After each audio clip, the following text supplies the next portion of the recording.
Hello అండి. ఈరోజు మనం పిల్లలు అంటే పీడియాట్రిక్ పాపులేషన్లో ఈ స్పోర్ట్స్ ఇంజరీస్ని ఎలా అవాయిడ్ చేయొచ్చు అనేది దాని గురించి డిస్కస్ చేద్దాం. కామన్గా అందరూ పిల్లలు కూడా చేసేది ఏంటంటే ఈ స్పోర్ట్స్ ఆడుతున్నప్పుడు కానీ ఈ యాక్టివిటీకి వెళ్ళినప్పుడు సడన్గా ఈ ఆటల్లో పడిపోయి యాక్టివిటీని సడన్గా ఇంక్రీజ్ చేస్తూ ఉంటారు. వీటి వల్ల మనకు ఈ లిగమెంట్ ఇంజరీస్ కానివ్వండి, మజిల్ ఇంజరీస్ కానివ్వండి, ఇవి వచ్చే అవకాశాలు చాలా ఎక్కువ. దీనికి మనం ఎప్పుడు కూడా కరెక్ట్గా వార్మప్ చేయడం, ఏదైనా స్పోర్టింగ్ యాక్టివిటీ ముందు ప్రాపర్గా స్ట్రెచ్చింగ్ చేసుకోవడం అనేది చేసుకుంటూ ఉండాలి. ఎప్పుడైనా ఈ గేమ్ కానీ స్పోర్ట్ కానీ ఆడిన తర్వాత కూడా ఒక వార్మ్ డౌన్ సెషన్, అంటే మనకు ఈ కార్డియాక్ యాక్టివిటీ కానివ్వండి, మజిల్స్ కానివ్వండి, మంచి కూల్ డౌన్ అయ్యే వరకు కూడా ఒక కూల్ డౌన్ సెషన్ అనేది చేసుకోవడం చాలా ఇంపార్టెంట్. అదేవిధంగా ఈ స్పోర్ట్ యాక్టివిటీ ఎప్పుడు చేసినప్పుడు కూడా ప్రాపర్ హైడ్రేషన్, అంటే ఈ వాటర్ సరిపడా తీసుకోవడం అనేది కూడా ఎక్కువగా చేస్తూ ఉండాలి.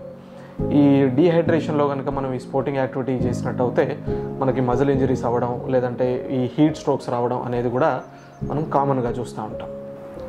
అదేవిధంగా మనకి ఎప్పుడైనా ఈ స్పోర్ట్కి వెళ్ళినప్పుడు ప్రాపర్ గియర్, అంటే ఈ క్రికెట్ ఆడినప్పుడు కరెక్ట్గా గియర్ వాడడం, బ్యాడ్మింటన్ ఆడినప్పుడు దానికి సంబంధించిన కరెక్ట్ గియర్ వాడడం, ఇవన్నీ కూడా కరెక్ట్గా చేస్తూ ఉండాలి. కరెక్ట్గా చేయగనట్టయితే కనుక మనకు ఆ స్పోర్ట్ రిలేటెడ్ ఇంజరీస్ అనేవి ఎక్కువగా వచ్చే ఛాన్స్ ఉంటుంది. అందరూ పిల్లలు చేసేది ఇంకోటి ఏంటంటే the rush in to things, అంటే అన్నీ ఫాస్ట్గా అయిపోవాలి అనే విధంగా ట్రై చేస్తూ ఉంటారు.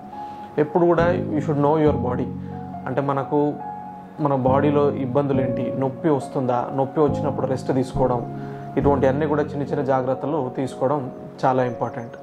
ఎప్పుడు కూడా ఎనీ స్పోర్ట్ యాక్టివిటీకి వెళ్ళినప్పుడు ఒక చిన్న యాక్టివిటీ తోటి స్టార్ట్ చేసుకొని గ్రాడ్యువల్గా ఆ యాక్టివిటీని ఒక ఓవర్ ఫ్యూ వీక్స్ టైంలో ఆ యాక్టివిటీని ఒక టాప్ లెవెల్కి అనేది తీసుకొని వెళ్తే చాలా మంచిది.